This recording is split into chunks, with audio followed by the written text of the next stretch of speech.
Hello, hello, hello. It is Moscow Mitch Monday. We're your Mitch McConnell Retirement Committee. Thank you so much for joining us on our live stream this evening. Really exciting week in the campaign, folks. We're just 29 days until November 3rd. 29 days to go, less than a month to go before we ditch Mitch for good. We've got a very exciting show to encourage us to make the most of those 29 days. We got Mitch in the news. We got Doug following his money, looking at poverty, voting, and Mitch in the First Amendment. We are joined again by the Reverend Clark Williams from the People's Campaign over in our campaigns corner. And this week, our guest is State Representative Attica Scott. So we're thrilled to be welcoming her back. She was one of our very first guests before we really knew what we were doing. And we've been wanting to have her back for quite a while because things have been very eventful for her since we last saw her. And we're going to hear about her kind of firsthand perspective about what's been happening in Louisville with Daniel Cameron, that amazing Mitch minion, and his ability to wreak havoc and withhold justice for the community in Louisville. We got updates on our campaigns to help ditch Mitch on November 3rd, our 5K for KY campaign, and then our See a Senator or Save SCOTUS Saturday demonstrations. So we have got a lot of plans. We've got a lot of work to do, and we really do need your help to make them happen. So please do consider making a donation. We've got a goal of raising $500 a week to fund and fuel the efforts that we've got here online and offline, and we're falling short. So I don't want to have to send all caps emails, to you and say, "Oh, it's the end times." But no, we'd love it if you could help kick in a little bit. It doesn't have to be a lot. You don't have to max out in your contributions, but $5, $10, $50, $500, whatever you can do. Very helpful. Thank you very much. But we are making sure that you're taking action every day to defend our democracy from Moscow Mitch. We're challenging you to do that with these 29 days, 29 actions, everything we can do, because that's the only way we win on November 3rd. So anyway, introductions. Who have we got with us tonight? Our amazing co-hosts. And as we do every Moscow Mitch Monday, we want to hear what your protest sign says. You don't actually have to have a sign. You have to show me anything in Sharpie. But if you've got a sign, put it in the comments. I want to see what what's firing you up today. What's this digital demonstration mean to you today? So again, I'm Aaron. I'm coming to you from Childsburg, a deed-restricted community in Lexington. I'm very excited about Childsburg because according to our HOA rules, I could put up my yard sign 2 days ago. So my 1 month out from the election is when I can legally put up my yard sign in my HOA. So I've got a few yard signs up there. But if I was going to hold a sign today, my sign would say, "Save your healthcare, ditch Mitch." That's me. Hey, how about Kimberly? Kimberly, you're muted.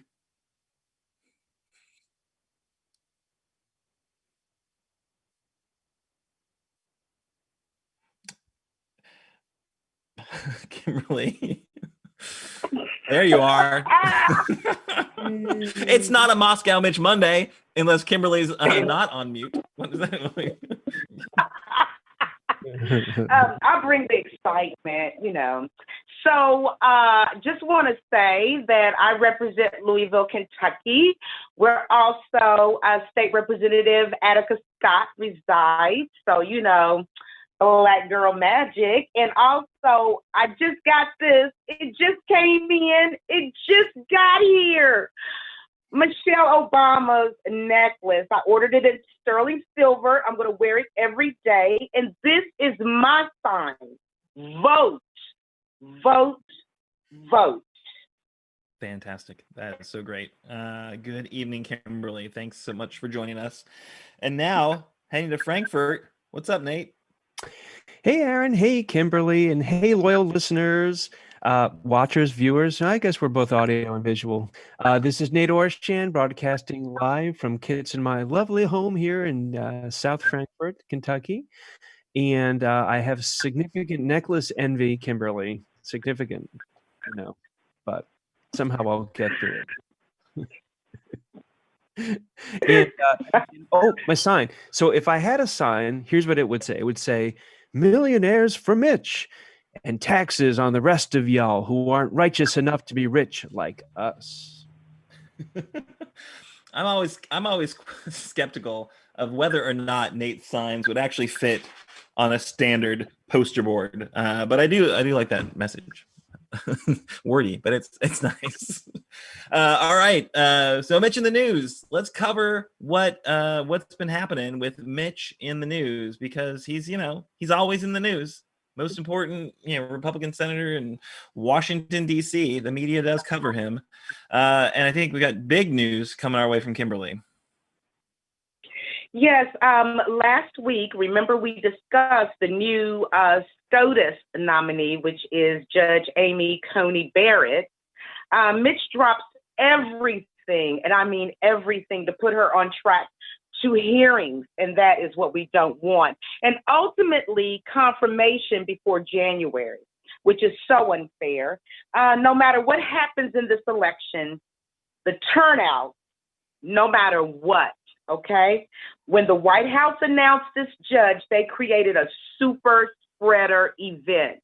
It is true. Most of the coronaviruses are definitely coming from that Rose Garden super spreader event.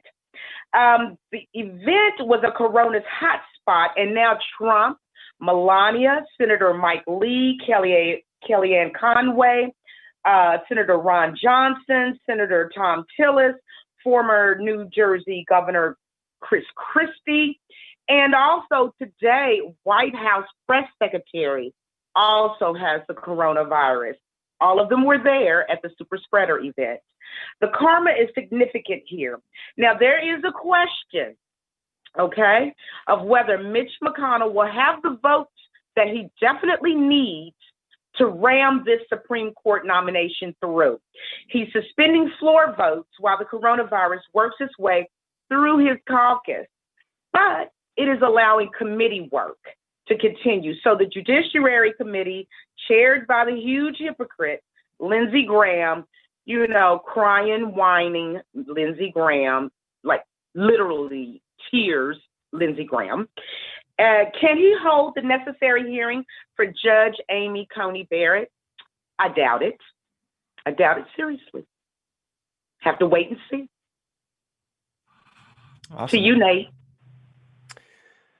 Well, waiting and seeing, Kimberly. Waiting and seeing. Well, thanks very much. So the title of my Mitch in the News story should be, Surprise! Kentucky's senior senator doesn't really care about Kentuckians. So this one was inspired by a post from Business Insider's Joseph Zeballos Roig, published last Wednesday, September 30th, entitled, Mitch McConnell Throws Cold Water on Democrats' $2.2 trillion stimulus plan, calling it outlandish and too high. Okay, so a week ago, Monday the 28th, the House Democrats revealed their latest attempt at coronavirus relief, a $2.2 trillion bill that has things like getting the expanded unemployment insurance payments extended, small business money, and a second round of $1,200 direct stimulus money per adult. And as big as the spending is, it's also, we should add, $1.2 trillion less than their previous bill the House had tried to send to the Senate back in May. So going down, but still doing a lot of good stuff. So meanwhile, what's going on over with the Republican side of Congress? There have been at least two other coronavirus relief bills presented by the GOP within the past couple of months. The first one from Senate Republicans in late July had a $1 trillion economic stimulus plan, but not enough support from a lot of their own senators who were leery of the amount of federal debt required. More on that notion in a moment. Then there was a second Republican proposal rolled out in September, but seeing as it had reduced its final price tag to $650 billion, the Democrats were like, "Nuh-uh, we got to do better than that. The stakes for the country are too high." Yes, they are. So yes, here now comes the House Democratic relief bill, and there's no question that it calls for huge borrowing and spending. But I gotta ask, is this bill really bigger than necessary in the face of our massive rolling catastrophe that is this coronavirus pandemic? Not to mention in the face of the other massive rolling catastrophe, namely the Trump presidency's continuously and almost criminally botched handling of it. Well, if your name is Mitch McConnell, the answer is yes.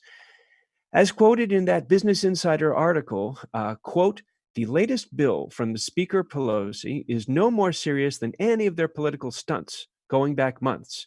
If they continue to refuse to get serious, then American families will continue to hurt.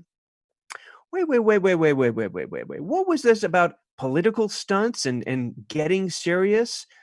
I think Kentuckians are sick of political stunts, like the naked hypocrisy of rushing to vote on Amy Coney Barrett for the Supreme Court when Mitch did the opposite to Obama and candidate Merrick Garland 4 years ago. I think Kentuckians are sick of political stunts, like the naked hypocrisy of postponing the Senate for 2 weeks. 2 weeks of no coronavirus relief legislation being passed, folks. 2 weeks. While at the same time not postponing the Amy Coney Barrett hearings. I think Kentuckians are sick of political stunts like the naked hypocrisy of Mitch pretending he cares about the budget now. Now, exactly the time when spending money on desperate Americans in need could help them and also help the economy that their spending powers, and then pretending that he didn't know better 3 years back when he pushed through the 2017 tax cut that itself cost the government $2.3 trillion. That's trillion with a T, according to the Treasury Department's analysis. So, what can you say to the senator who has no problem racking up $2.3 trillion in federal debt when it saves his millionaire friends and big business almost that much in tax reduction? But then that senator balks at racking up the same amount of debt for a relief package to protect ordinary Kentuckians who are unemployed because of the pandemic or who are broke because of this brutal and pitiless economic system, or maybe, heaven forbid, who are going bankrupt because they can't afford the health care that they need right now in the middle of a healthcare crisis, the likes of which we haven't seen in 100 years. You say, Mitch McConnell, you've made it clear that you really don't care about ordinary Kentuckians and our families. So here's a political stunt for you. We're voting for Amy McGrath. For Moscow Mitch Monday, I'm Nate Orshan. Yeah, that's great. Thanks, Nate.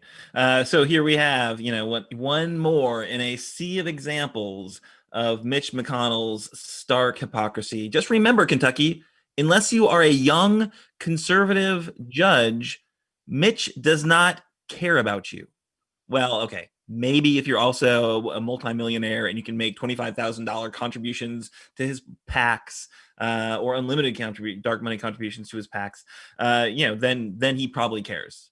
But he really cares if you're a young conservative judge that he can, reshape the judiciary with your views, your ridiculous views that will, in fact, strip away people's rights, workers' rights, the environmental protections we need, of course, women's health care. So on and on, Mitch reminds us again and again how horrible he is. Will Kentucky clue in? That's the real question mark. 29 days for Kentucky to wake up to the fact that Mitch McConnell does not care about you. All right, so my quick story. How about this for a new wrinkle? Misogynist Mitch. So Mitch, turns out, has not attended or not been at a debate that has been moderated by a woman for 25 years. That's a while. And right now, there's been a kind of back and forth about whether or not he would allow a woman moderator on the debates that we're trying to set up with between Mitch and Amy.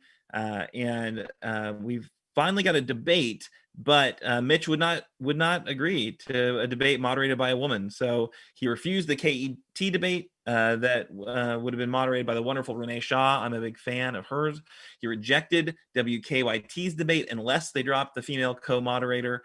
And Mitch is clearly afraid of women, strong women. He's going to have to let one strong woman on the stage with him because that's his primary opponent. But otherwise, he's not having any of it. Here's a statement from Lieutenant Colonel McGrath.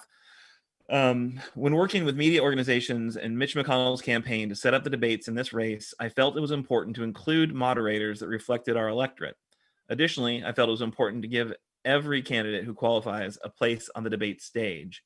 It's undemocratic to allow one candidate to dictate who gets to participate, as Mitch McConnell has done.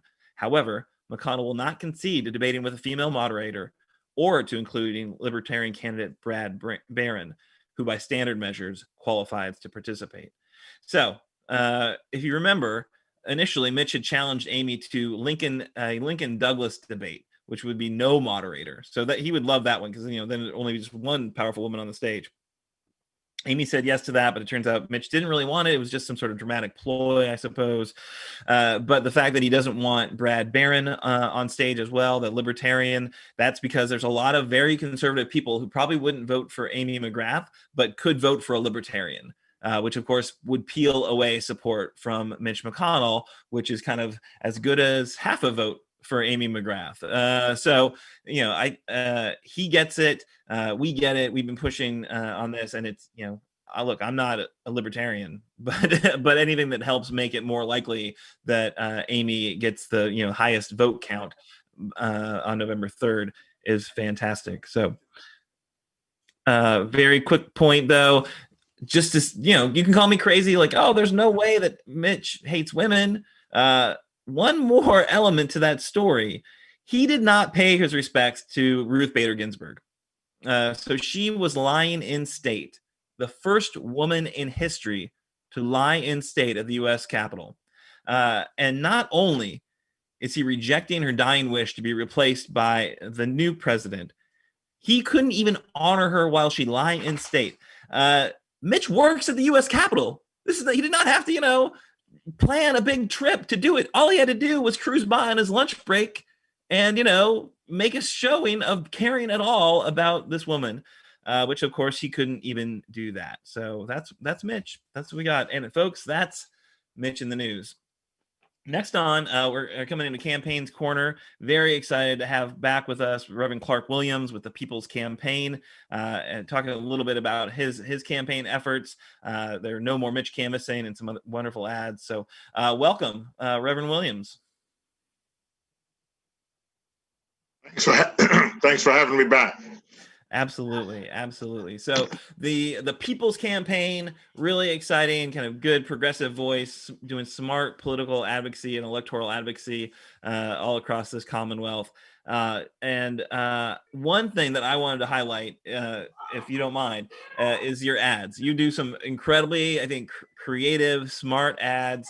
You're not doing it with a massive budget of the McGrath campaign, but you're doing it, I think, really well. So I think we got one queued up that I want to show folks and then have you talk about it a little bit. Great. There's a Kentucky candidate for Senate who's obsessed with fighter planes, but it's not who you think. You see, in July, Mitch McConnell pushed a COVID-19 relief bill in the Senate. And buried in there was $686 million for F-35 fighter planes and $7 billion for weapons programs. But the bill provided nothing to aid the unemployed, nothing for food for hungry children, nothing to stop looming evictions, and nothing to stop the spread of the coronavirus. So even in this pandemic, Mitch doesn't even know where the fight is. Kentucky, we can't survive another 6 years of Mitch. So, for real COVID-19 relief, join the No More Mitch movement. So yeah, that's a great ad. Tell us, what was your idea for that one? Where'd that one come from? Well, it really gets to I think the theme that we've been working through really since the spring, and Kimberly was in one of our ads too, the America We're Sorry ad that just kind of teed up, that Mitch is for Mitch, or really Mitch is for the rich because Mitch is for Mitch, and that he's the biggest hitch in moving Kentucky and America forward. So this speaks to that, because here we are needing all of this COVID-19 relief. And, of course, in this particular cycle, everyone is conditioned to thinking that fighter planes, associate that with Amy McGrath. But here we have Mitch McConnell trying to bury $686 million for fighter planes, a $7 billion weapons program, while into a COVID-19 relief bill that then stalled because of all of this stuff that had nothing to do with hurting Kentuckians and hurting Americans. And so we just thought it was important to kind of bring that out, because it continues to just prove our theme, that Mitch is for the rich because he's for himself. That's bottom line, and that's why he's the holdup. He's the hitch and moving us forward. So, so we were happy to get that one in the books this week. Yeah, powerful stuff. So that's one part of what you're doing, these kind of punchy, hard-hitting, smart ads. The other thing you're doing are, with Laurent Beasley, the targeted lit drops, right? So you're doing very specific strategy around a great not mailer, but a piece of literature with that No More Mitch campaign information, the talking points you just hit very well. So tell us about a little bit about that strategy and what that looks like. Sure. So there are 755 precincts in Kentucky that represent Democratic strongholds based on voting history out of the 3,000 some odd precincts in the state. And so where we even concentrate even more so is in the 190 super stronghold areas. And those are the places that vote the Democratic at a 90% or higher clip. But the bluer precincts get in Kentucky, and like other places, the lower the average turnout. The turnout tends to be compared to state average. So where we are is in those deep blue precincts, and we're really trying to talk to and connect primarily with voters who aren't necessarily voting, but even in 16 they did not vote if they were voter age eligible and so forth at that time. And so we're really trying to concentrate on the voters that didn't vote in 2016 as our number one priority in these areas where they're deep blue, but the turnout is low. An example would be there's one precinct in West Louisville where there were 402 votes cast last year. I believe it was in Representative Meeks's district. And so there were 402 votes cast in the governor's race, and 2 of them were cast for someone other than Bevin and Bashir, and the other 400 were cast for Bashir. Bevin didn't get any votes in that precinct, but the turnout was about 13% below state average. So there were some more votes there that weren't brought out because, those are individuals that should have been engaged, that haven't been gotten engaged and haven't been brought to the table in a lot of ways, just from the standpoint of even how they've been prioritized. And so we those are the voters that we really try to reach. That's fantastic. And I think actually, so we did, the Mitch McConnell Retirement Committee actually partnered up with you guys and did a lit drop last week. Nate, how did that go? What was the story there? I thought it went really well. I mean, there were, oh gosh, maybe 7 or 8 of us. That were going to spread out around Frankfurt, and as Reverend Williams says, these were neighborhoods that are Democratic but don't vote a lot, so they could use a little extra attention. So I went off to the Centennial Drive and Landings Drive neighborhood, sort of out, kind of just east of Kentucky State University, go thoroughbreds, and got to drop literature. And I tell you, I don't know, folks who haven't done lit drops or haven't done campaigning, maybe it seems a little bit scary, but for those of us who've done it, quite a bit, it feels like coming home. It feels like this great political activity, and you're getting out there, and you go back and look at the territory again. You're like, you see that thing that's hanging from that door? I did that. It just feels like a really kind of hands-on, literally a part of the political process. So I thought it went as well as it could. I mean, we'll really know, I guess, November 3rd. But as President Obama said, I'm fired up and ready to go. So let's do more of those kinds of things. That's great. And yeah, how is it going, Reverend Williams? How's the initiative? It's going extremely well. So we have been to over 70. We've dropped over 70,000 pieces of literature in these targeted areas across the state. A good number of them being in Fayette and Jefferson, but certainly in Franklin County, Northern Kentucky, and other places. And so we're on track as it stands right now. We'll do well over 100,000 of these, probably somewhere between 110 and 100, maybe about 110 to 120,000 pieces of literature dropped. And that is phenomenal when the heaviest part of that is being done by volunteers. We do have some staff, and we've ramped up with more staff. Just about all of it, though, is part-time. And we've just had some phenomenal volunteers like Nate and others who have come out from you all's group. And it's just very impactful. We're reaching people that otherwise would not be getting reached personally. We are doing it though with social distancing and with masks. We're not doing anything to put anybody in any particular jeopardy or unnecessary jeopardy there. But we have to get the word out to folks. And when you flip the card over, as Nate can tell you, it has all the information about the dates and the windows to request a ballot and when it needs to be in, when it needs to be postmarked, when the window will open for in-person voting. So just the stuff that people need in order to participate in democracy, because as I always say, maybe I shouldn't put it on the People's Campaign totally, the best way to bring change is by electing people who agree with you. And so we've got to elect better people to office. Amen, Reverend Williams. Amen. All right, so we clearly need to do better here in Kentucky. Thank you so much for joining us. Really excited to say, I think we're actually going to do some more partnership with you guys, try to get more of those flyers out into the right hands so we can turn out more voters. But good luck in the next 29 days. I hope that your effort is successful, because if you're successful, we're successful, and Kentucky will ultimately be far more successful. Absolutely, and thank you for having me. And good to see everybody. Thanks, Nate. Good to see you, Kimberly.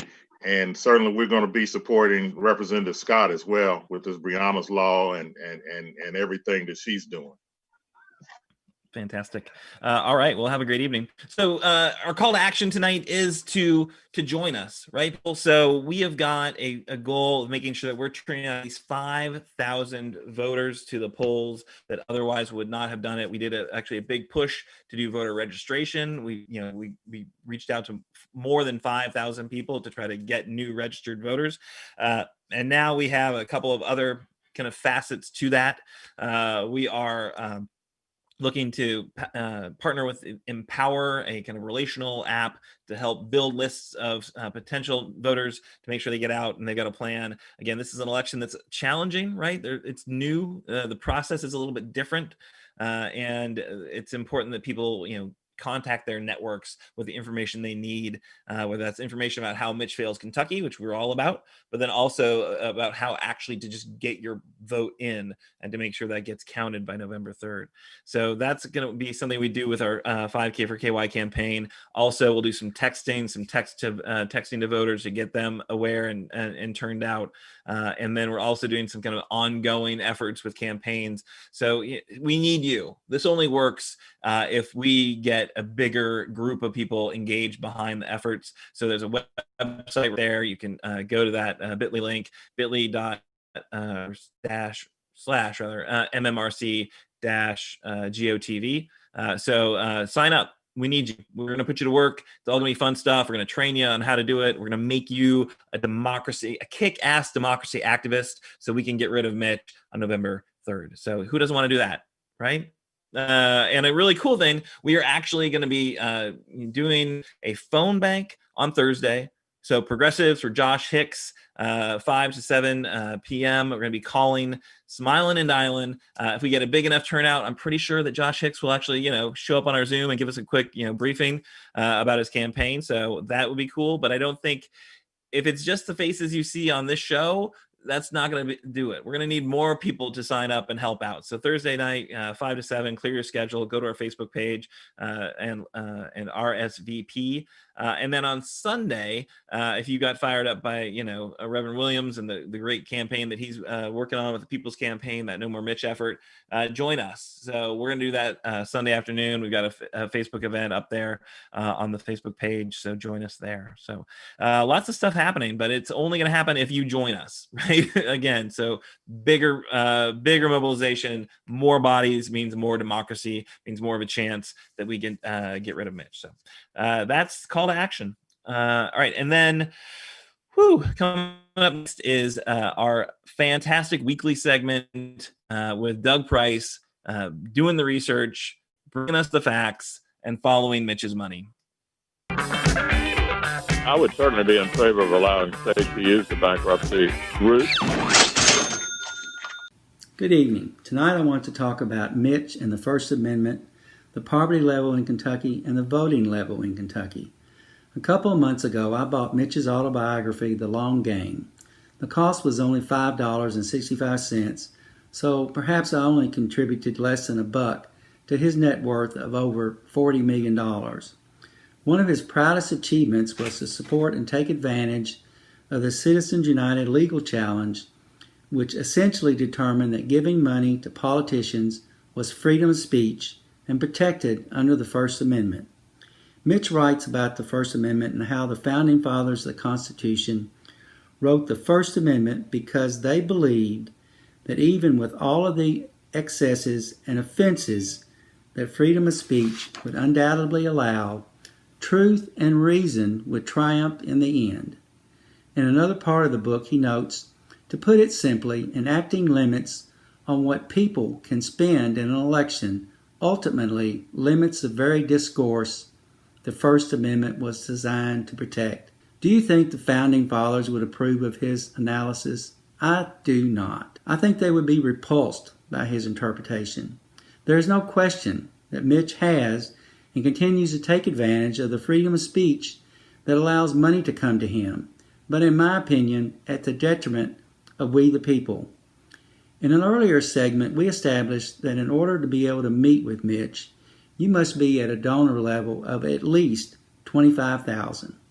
Mitch has always been against an increase in minimum wage because he supports big business, big pharma, and any other big whatever that can give him money.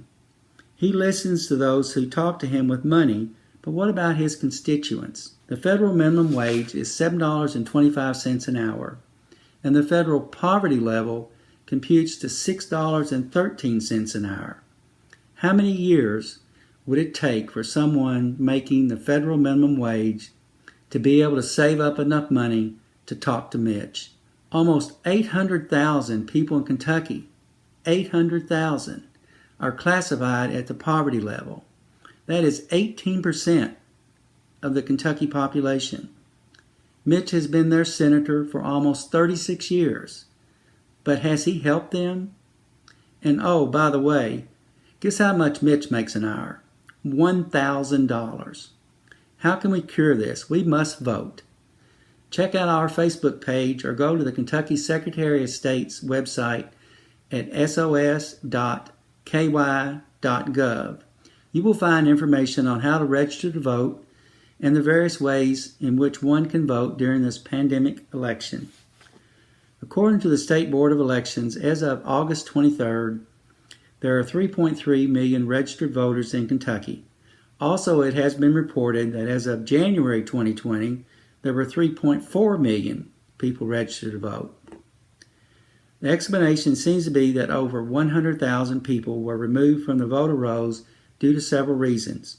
Might need more analysis on this one. According to my calculations, there are approximately 200,000 Kentuckians who are old enough to vote who are not registered to vote. This calculation does not consider the number of people who are old enough but ineligible to vote. The 2020 primary vote turnout was higher than usual at 29%. 71% of the registered voters did not vote. Come on, people. In August, there have been over 500,000 absentee ballots that have been requested. I believe this may be an indication of a record turnout in Kentucky for the general election. All this leads to my final thought. We have an opportunity. We the people, have an opportunity to effect change this year. We must register to vote. We must vote. And we must vote to ditch Mitch on November 3rd, 2020.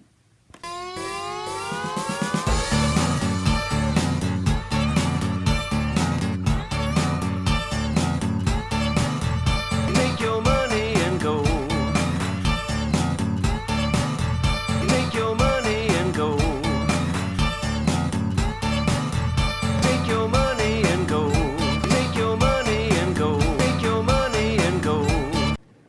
This partisan impeachment will end today. President Putin was extremely strong and powerful. Proud Boys, stand back and stand by.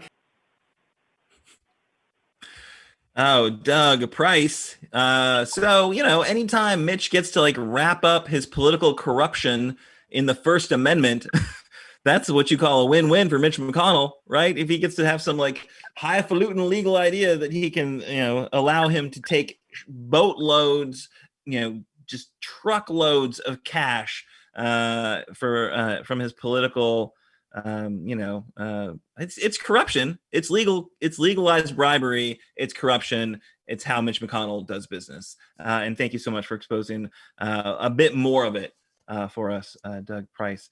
All right. Now I'm really very, very excited to welcome back to Moscow Mitch Monday, Representative Attica Scott. And if you have not been watching us for the entire time we've been doing the show, you don't know. And because I don't think I've actually shared it on our Facebook page since the one time we did it. She was one of our first guests. She was phenomenal, but we did not have the technical ability to let her phenomenalness shine because there was this crazy audio feedback and echo, and it was horrible, and we couldn't fix it, and we didn't know what to do. So we decided to get a producer, so we never have to do that again. So now welcoming back, and hopefully we can hear her clearly, Representative Attica Scott. Thank you so much. I appreciate you, Aaron, and I am glad to be back with you. And this time I think we'll be loud and clear for folks. It's been very eventful since we last saw you. Now you are, I don't know, are you a felon? Or what happened? You've gone through a lot of stuff. Things have gotten crazy. September tried to take me out with COVID and then the arrest, but I'm still here, and I'm going to keep fighting for justice for Breonna Taylor, and I'm going to keep saying how disgusted I am with 45, that he would intentionally try to expose people to COVID-19 by going on a road trip to wave at what he calls his fans. It's unacceptable, and we have so much more work to do to build the kind of democracy that we all deserve. Absolutely. So much work to do. But as we start this interview, I got to ask you, what does your protest sign say today, Representative Scott? What does my protest sign say today? No justice, no peace. KNOW. Fantastic. Yeah, we got work to do. And so I think actually the first question I'm going to throw it to Kimberly, because Kimberly's not been able to talk on the interview, on the live stream for a little while. And I know if that happens for too long, it's going to get crazy. So I better give Kimberly a chance to say a few words. Are you there, Kimberly? Yes, I am. Can you hear me fine? I had some technical glitches over here. This is what makes life exciting, especially when you have a senator like McConnell still in office. You have to take your moments of laughter whenever you can. Hey, how you doing, Representative Scott? How you doing tonight? I'm actually much better. I will say that. How are you doing? I'm doing good. I told them earlier before you got on the phone, I said it's Black Girl Magic on here tonight. That's right. So my first question to you is, you have definitely been a trailblazer here in this state of Kentucky as far as the right to how we can wear our beautiful hair, giving us and making us feel more empowered as Black women here in Kentucky, making us know that we do have voices, that we can make a difference, that we can speak out, no matter what anyone says about us. And you have been truly a shero to me. I saw you on a particular program that Queen Latifah actually produces. I didn't hear much about that, and I happened to just run across it one night, and I said, wait a minute, is that? And it was. Tell me, how did it feel? I believe, was that on Showtime? Correct me if I'm wrong. Yes. So Queen Latifah has the Queen Collective. She produces Black women and women of color documentaries, particularly of people who may be doing their first documentary, to elevate them and give them the opportunity to be seen and heard. And so my daughter and I were in a documentary called Tangled Roots, and it was about exactly what you referenced, the hair policy that I've been working on. I'm going to turn my volume down a little bit. I'm hearing a bit of an echo. The hair policy that I worked on to ban discrimination based on natural hair. While the legislature decided not to even hear the bill in committee, this past session. I will be back with it in January 2021. In fact, it's already been pre-filed. So Tangled Roots is a documentary that we were in about that bill, produced by Queen Latifah. Samantha Knowles out of New York was the documentarian, and it actually aired on BET first, and then about 3 months later it was picked up by Showtime. So that's why you and other people are just now seeing it, because they may have missed it on BET, and then Showtime has been running it recently. So we actually need to make sure that more folks in Kentucky are aware of that documentary.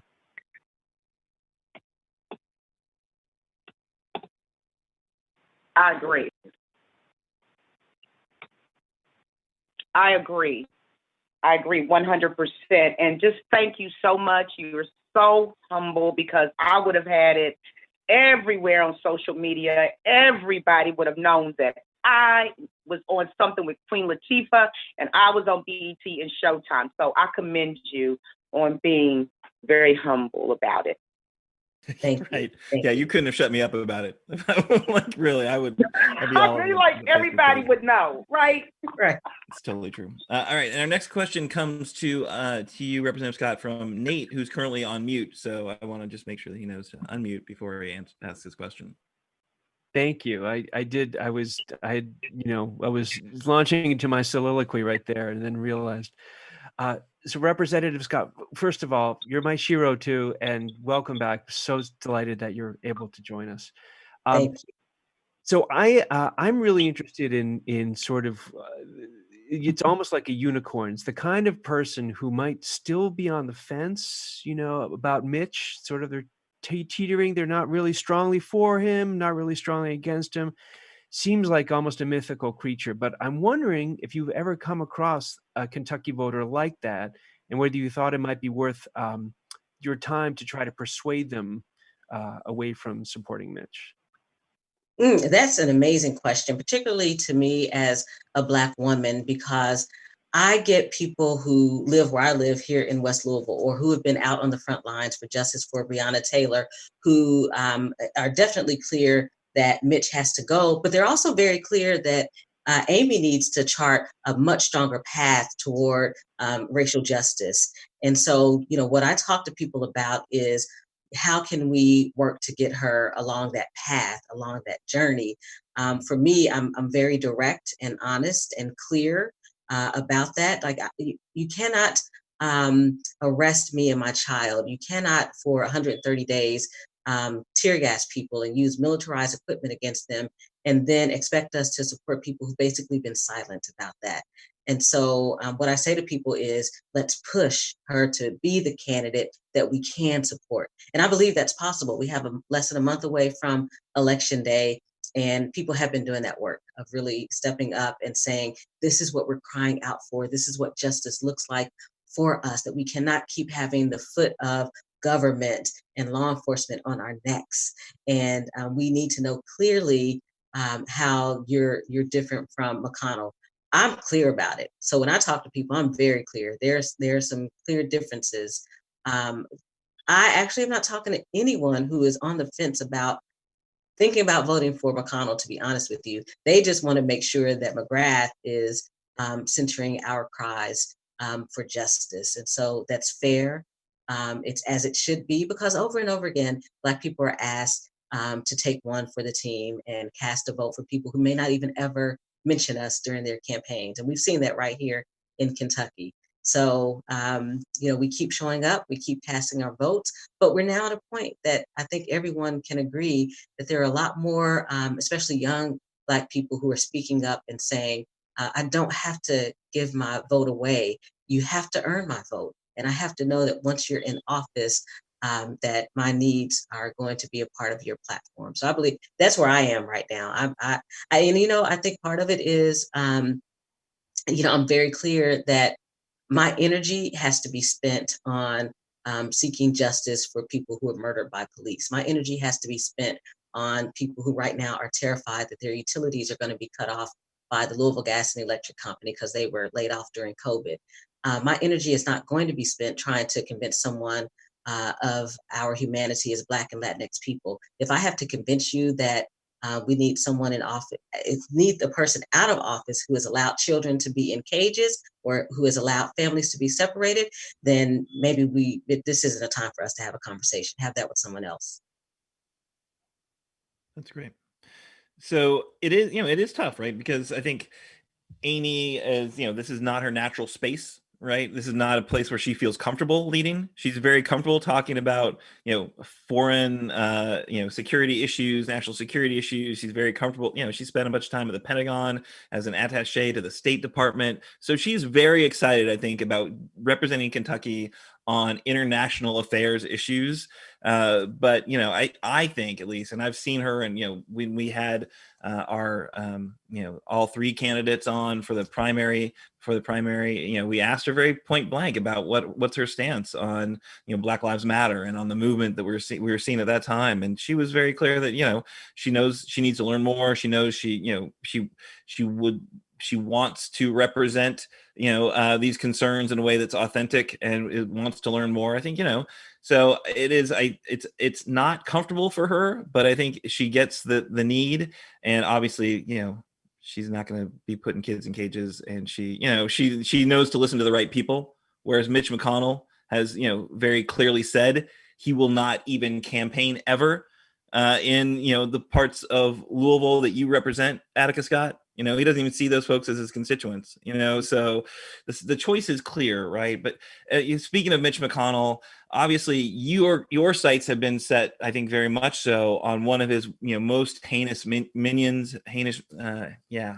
So I was shocked a couple of nights ago. I was watching Saturday Night Live, and not expecting to be hit with Kentucky politics at any level. And in the middle of Megan Thee Stallion's performance, a very powerful moment calling on Dan Cameron to just knock it off and to bring some justice. What is the latest right now on this mess and what this Mitch Minion is up to in Louisville?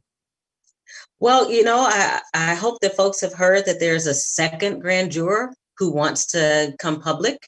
And that's huge. In the history of the United States, we have not had a grand juror who has said, I want to be able to become public with these proceedings. And now we have two who want to be public because Daniel Cameron failed so miserably at his really one job. He had one job this year to do, and that was to truly work toward justice for Breonna Taylor. And he failed so miserably that two grand jurors have said it was a farce, and people need to be able to hear the recordings of the proceedings. And two of us want to be able to talk about what transpired. So right now we have an attorney general who is not working to represent all of the people of Kentucky. We have an attorney general who's actually working on his next election campaign. His announcement his press conference was really an opportunity to tell us that justice was not going to be served for Breonna Taylor. He did that for his base so that his donors would donate more to him, so that he can rile up the hate-filled people who want to play into this narrative of Louisville being a war zone, which you only hear when it's Black people fighting for justice. And so that's what he's about. That's where we are right now with him. And we also know that the family has called on him to appoint a different special prosecutor for their aunt, their niece, their daughter's case, Breonna Taylor. And so I know I signed the petition for a special prosecutor, and I would hope that other people will step up and sign the petition as well. Yeah, it seems incredibly clear that Daniel Cameron is not at all about justice for Breonna. Daniel Cameron is about doing the least amount possible to if he learned a lot from Mitch McConnell, right? Divide people, try to scare people, and appeal to your base constantly, and it's just really unfortunate that in this incredibly historic moment, that's what we have to work with, and I mean, people, wake up.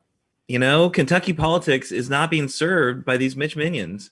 whether it's Andy Barr in the 6th district, whether it's, Daniel Cameron, so many people that, Mitch has kind of hand selected to run the Republican Party in Kentucky fail time and time again. And everyone wants to give, Michael Adams a lot of credit for, providing a kind of the bare minimum in terms of a safe election. Let's give Andy Beshear the credit, because Andy Beshear is, that negotiation between the governor and the Secretary of State.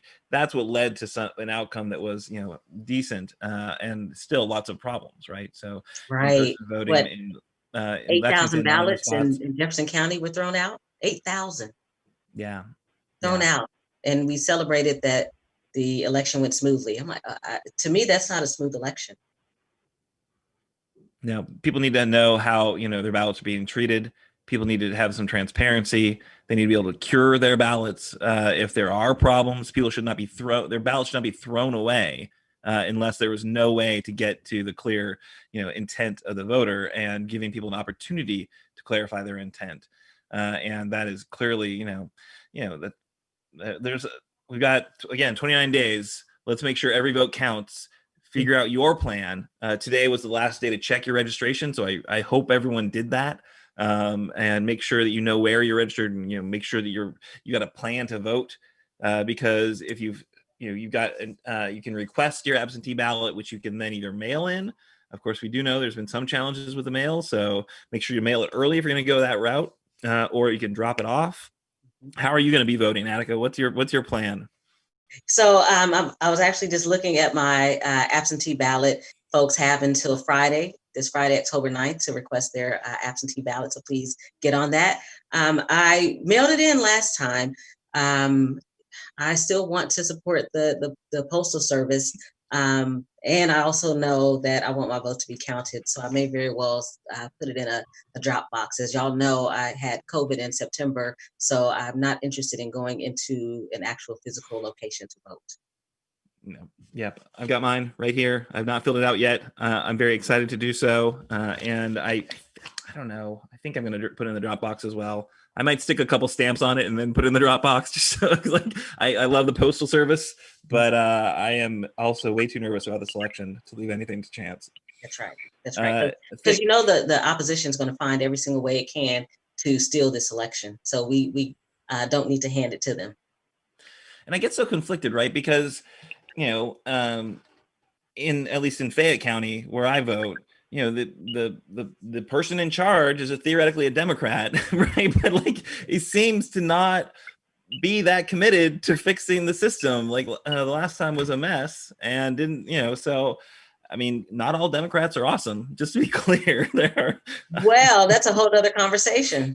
Who is your who runs the elections for Jefferson County?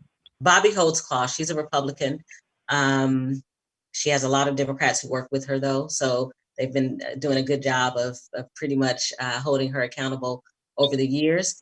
But again, we still had 8,000 ballots that were tossed out here in Jefferson County. What y'all have in Fayette County? 6,000 that were tossed out? I don't have the number at my fingertips. That's okay. But I think that.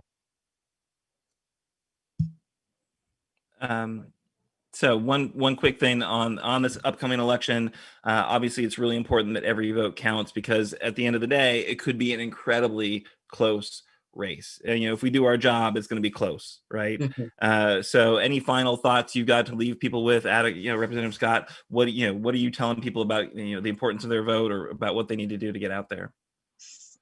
Very good question. So, one of the things that I've been saying to folks is, every election is the most important election of our lives, especially for those of us who are Black. Every election is the most important election.